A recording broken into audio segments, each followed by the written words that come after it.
Hello students, फतेह education के YouTube channel में आप सभी का स्वागत है। आज की इस वीडियो में हम रिप्रोडक्शन वाले टॉपिक के कुछ इंपॉर्टेंट क्वेश्चंस को डिस्कस करेंगे। जो आपके प्रीवियस ईयर में पूछे गए प्रश्न हैं उनको आज हम सॉल्व करने का प्रयास करेंगे। जो आपके रीट प्री और मेंस एग्जाम के साथ साथ फर्स्ट ग्रेड के साइंस वाले सेक्शन और कर्मचारी चयन बोर्ड के विभिन्न एग्जाम्स में साइंस वाले सेक्शन से जो इम्पोर्टेंट क्वेश्चंस पूछे जाते हैं उन्हीं को शामिल करते हुए आज का सेशन हमारा स्टार्ट होने वाला है। तो शुरू करते हैं। पहला प्रश्न है हमारा, अलैंगिक जनन के प्रकार हैं, जिनमें हमारे पास पहले विकल्प में है मुकुलन, दूसरे में है द्विविखंडन, तीसरा विकल्प है हमारा बहुविखंडन। तो विद्यार्थियों, जो मुकुलन होता है उसमें क्या होता है कि जनक शरीर ये होता है और उसके ऊपर ऐसी छोटी छोटी बड़ का निर्माण होता है जिनको बड़ या कलिका कहते हैं। उसके बाद में ये क्या करते हैं, विकसित होने के बाद में जनक शरीर से अलग हो जाते हैं और जनक शरीर से अलग होने के बाद स्वतंत्र जीवन यापन करने लगते हैं स्वतंत्र जीव के रूप में।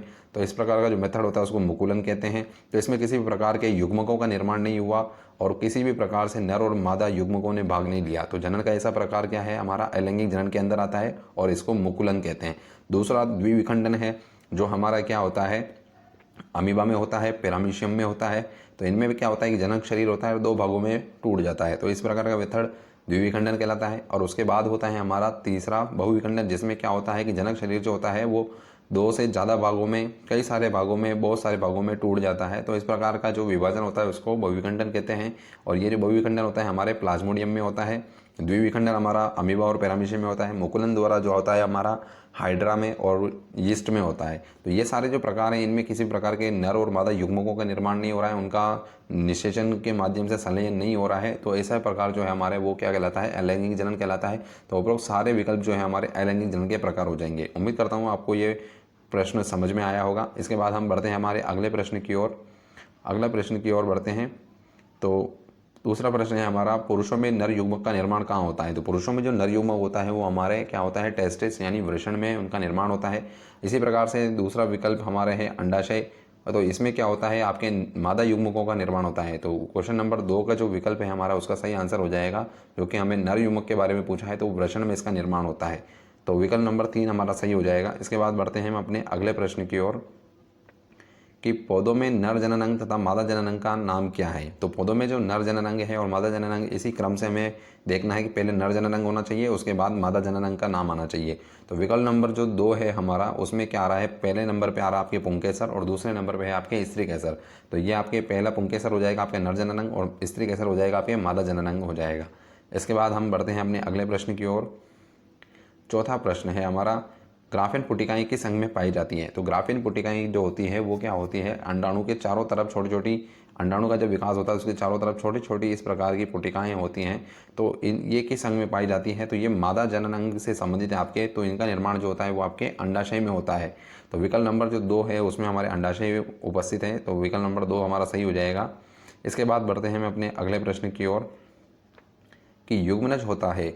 तो युग्मनज जो होता है वो क्या होता है कि शुक्राणु और अंडाणु के मिलने से बनता है। और अंडाणु और शुक्राणु जो होते हैं हमारे क्या होते हैं, अगुणित होते हैं। तो अगुणित और अगुणित, हेप्लॉइड और हेप्लॉइड होते हैं। तो ये दोनों मिलकर के क्या बनाते हैं, हमारे डिप्लॉइड जाइगोट का निर्माण करते हैं और जाइगोट को युग्मनज कहते हैं।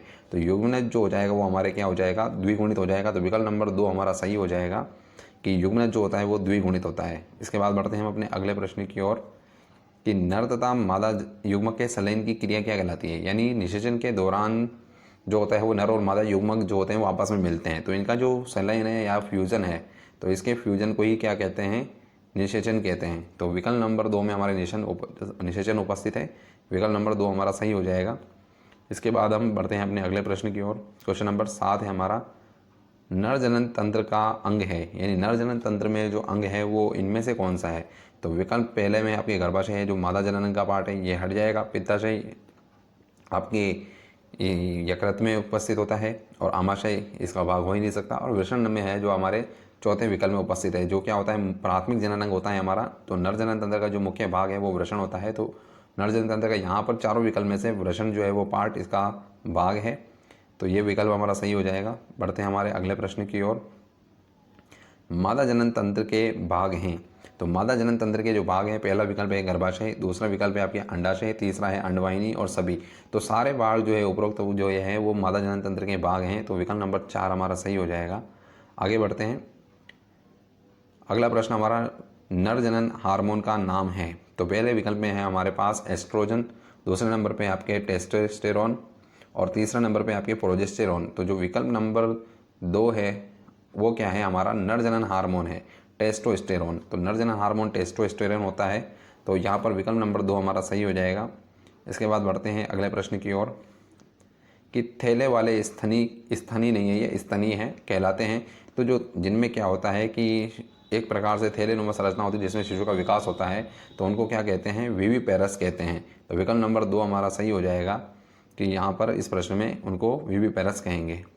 अगला प्रश्न है हमारा मादा जनन हार्मोन है, यानी जो ये सवाल विद्यार्थियों इसमें क्या है कि ऑप्शन में थोड़ी सी मिस्टेक हो गई है।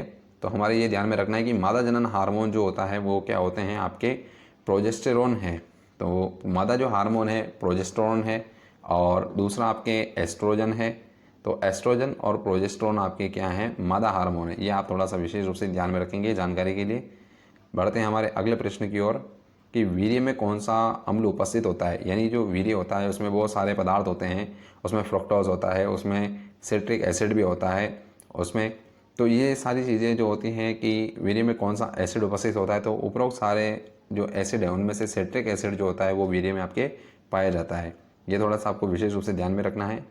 अगला प्रश्न है हमारा वृषण कोश का ताप उदर गुहा से कितना कम होता है, यानी उदर गुहा क्या होती है हमारे, जैसे ये उदर हो गया और इसके बाहर ऐसे थैलेनुमा संरचना के रूप में क्या होता है कि हमारे वृषण कोश के अंदर हमारे वृषण पाए जाते हैं। तो ये क्या होता है कि शुक्राणु का निर्माण होता है वो शरीर के टेम्परेचर पे पॉसिबल नहीं हो पाता है, इसीलिए क्या होता है कि शरीर से बाहर कम तापमान पर क्या होता है, शुक्राणु का निर्माण के लिए वृषण कोश का विकास होता है। तो इसका जो तापमान होता है वो हमारे शरीर के टेम्परेचर से कम होता है और वो 2 डिग्री सेंटीग्रेड तक क्या होता है, कम होता है। तो विकल्प नंबर 2 हमारा सही हो जाएगा कि इसका जो ताप है वो कितना कम होता है, तो 2 डिग्री सेंटीग्रेड तक कम होता है। आगे बढ़ते हैं द्विनिषेचन किसका लक्षण है, यानी द्विनिषेचन में क्या होता है कि जो होता है 2 बार निषेचन की क्रिया होती है। निषेचन की क्रिया क्या होती है, 2 बार होती है। एक बार क्या होता है हमारे भ्रूणपोष के निर्माण के लिए क्या होता है, भ्रूणपोष का निर्माण होता है एंजियोस्पर्म में। तो एक बार तो भ्रूणपोष के निर्माण के लिए क्या होता है, इससे फ्यूजन होता है एक नर युग्मक का और भ्रूणपोष खुद अपने आप में द्विगुणित होता है। तो इन दोनों के मिलने से त्रिगुणित भ्रूणपोष का निर्माण होता है। उसके बाद क्या होता है, एक जो नर युग्मक है, एक नर युग्मक क्या करता है, हमारे अंड कोशिका से आकर के मिलता है, अंडाशय में उपस्थित अंड कोशिका से मिलता है। तो ये दोनों क्या होते हैं, हैप्लॉइड होते हैं। तो द्विगुणित जाइगोट का निर्माण होता है और उसके बाद आगे उसमें निषेचन क्रिया के बाद में आगे विभाजन शुरू होता है। तो इस प्रकार से क्या होता है कि निषेचन की क्रिया 2 बार होती है, इसलिए क्या होता है द्विनिषेचन इसे कहते हैं। और ये किसका गुण है, तो वो हमारे क्या है, एंजियोस्पर्म का गुण है। जो विकसित प्लांट होते हैं उनमें ये क्रिया या डबल निषेचन पाया जाता है, इसलिए एंजियोस्पर्म इसका सही आंसर हो जाएगा। अगले प्रश्न की ओर बढ़ते हैं हम कि प्रोस्टेट ग्रंथि किस तंत्र का भाग है। तो प्रोस्टेट ग्रंथि हमारे जनन तंत्र का भाग है, जो नर जनन तंत्र है उसके अंतर्गत आती है। सिंगाड़ीनुमा इसकी आकृति होती है इस टाइप से और इसके निचले सिरे पर क्या होती है, काउपर ग्लैंड पाई जाती है जिनके द्वारा चिकना स्राव स्रावित होता है। प्रोस्टेट ग्रंथि के द्वारा प्रोस्टेट स्राव स्रावित होता है। तो जो प्रोस्टेट ग्रंथि हमारे नर जनन तंत्र का भाग है। आगे बढ़ते हैं अगले प्रश्न की ओर। लेडिंग कोशिकाएं किस हार्मोन का स्रावण करती हैं। तो लेडिंग कोशिकाओं का अन्य नाम है अंतराली कोशिका। लेडिंग कोशिकाओं का नाम क्या है, अंतराली कोशिका कहते हैं। इनके द्वारा क्या होता है, टेस्टोस्टेरोन नर हार्मोन का स्रावण किया जाता है। तो विकल्प नंबर 3 हमारा सही हो जाएगा कि लेडिंग कोशिकाओं के द्वारा टेस्टोस्टेरोन नामक हार्मोन का स्रावण किया जाता है। और लेडिंग कोशिकाओं को अंतराली कोशिकाएं भी कहते हैं। ये क्या होती हैं, वृषण में पाई जाती हैं और नर जनन हार्मोन का निर्माण करती हैं। उम्मीद करता हूँ विद्यार्थियों यहाँ तक आपको समझ आएगी ये बात। आगे बढ़ते हैं हम अपने अगले प्रश्न की ओर कि द्विविखंडन द्वारा जनन होता है। ये पहले भी हमने डिस्कस किया था, मैंने एग्जाम्पल बताए थे आपको कि द्विविखंडन के द्वारा जो है वो निषेचन की क्रिया किस में होता है या जनन, माफ़ कीजिएगा, जनन किसके में होता है, तो वो हमारे क्या होता है, एक तो अमीबा में होता है और एक पैरामीशियम में होता है। तो विकल्प नंबर 3 हमारा सही हो जाएगा, जिसमें 1 और 2 दोनों विकल्प सही हैं। आगे बढ़ते हैं हम अपने अगले प्रश्न की ओर कि कार्पस ल्यूटियम कहाँ पाई जाती है। तो कार्पस ल्यूटियम क्या होती है, पहले ये देख लेते हैं कि सबसे पहले क्या होता है कि जैसे ही ग्राफिन पुटिका से अंडाणु का रिलीज़ होता है, अंडाणु रिलीज़ होने के बाद में क्या करती है कि ये जो ग्राफिन पुटिका है ये क्या करती है कि प्रोजेस्टेरोन हार्मोन का स्रावण करने लग जाती है। और जब निषेचन की क्रिया नहीं हो पाती है तो ये क्या करती है कि कार्पस ल्यूटियम जो है ये नष्ट होकर कार्पस एल्बिकेंस बनाती है और नष्ट हो जाती है बाद में। तो ये कार्पस ल्यूटियम जो है वो किस में विकसित होती है, ये हमारे अंडाशय से संबंधित है। तो ये कहाँ पाई जाएगी, अंडाशय में बनती है, अंडाशय में पाई जाएगी। और इसके द्वारा क्या होता है, कार्पस ल्यूटियम के द्वारा ही प्रोजेस्टेरोन हार्मोन का स्रावन किया जाता है, जो गर्भधारण के लिए आवश्यक हार्मोन है। तो आगे बढ़ते हैं हम अपने अगले प्रश्न की ओर कि प्रोजेस्टेरोन हार्मोन स्रावित होता है। देखिए अगला प्रश्न हमारा यही आ गया है। तो मैंने अभी आपको डिस्कस करके बताया था कि प्रोजेस्टेरोन हार्मोन जो है वो कार्पस ल्यूटियम के द्वारा स्रावित किया जाता है। कार्पस ल्यूटियम के द्वारा क्या होता है, प्रोजेस्टेरोन हार्मोन स्रावित किया जाता है, जो गर्भावस्था के दौरान गर्भ के ठहरने के लिए जरूरी हार्मोन है। और इसमें क्या होता है, जब निषेचन की क्रिया हो जाती है तभी इसके द्वारा क्या होता है, कार्पस ल्यूटियम के द्वारा प्रोजेस्टेरोन हार्मोन का निरंतर स्रावन किया जाता है। अगर निषेचन की क्रिया नहीं हो पाती है तो यह नष्ट होकर कार्पस एल्बिकेंस नामक संरचना में परिवर्तित हो जाती है। आगे बढ़ते हैं विद्यार्थियों अपने अगले प्रश्न की ओर। और आखिरी प्रश्न है कि आलू के कंद से आलू के पौधे का निर्माण किस जनन विधि के द्वारा होता है। तो विद्यार्थियों, आलू क्या होता है, एक प्रकार से तना होता है, कंद इसको बोला जाता है। तो इसमें क्या होता है कि रूपांतरित होता है ये, तो इसको कंद कहते हैं। तो इसमें जो पौधे का निर्माण होता है वो क्या होता है, कायिक प्रवर्धन के द्वारा होता है। यानी हम आलू ले लिया और उसमें से छोटी छोटी आँखें होती हैं जिनको आलू की आँख कहते हैं, इस वाले पार्ट को काट करके हम अगर मिट्टी में इसको दबा देते हैं तो अनुकूल परिस्थितियों में क्या होता है, इसमें से वापस आगे पौधा विकसित होने लग जाता है। तो इस प्रकार की जो विधि होती है उसको जनन की कायिक प्रवर्धन कहा जाता है। यहाँ तक विद्यार्थियों हम बात करते हैं कि हमारे जो जनन वाला टॉपिक है उसके 20 इंपॉर्टेंट प्रश्न हमने अभी डिस्कस किए हैं।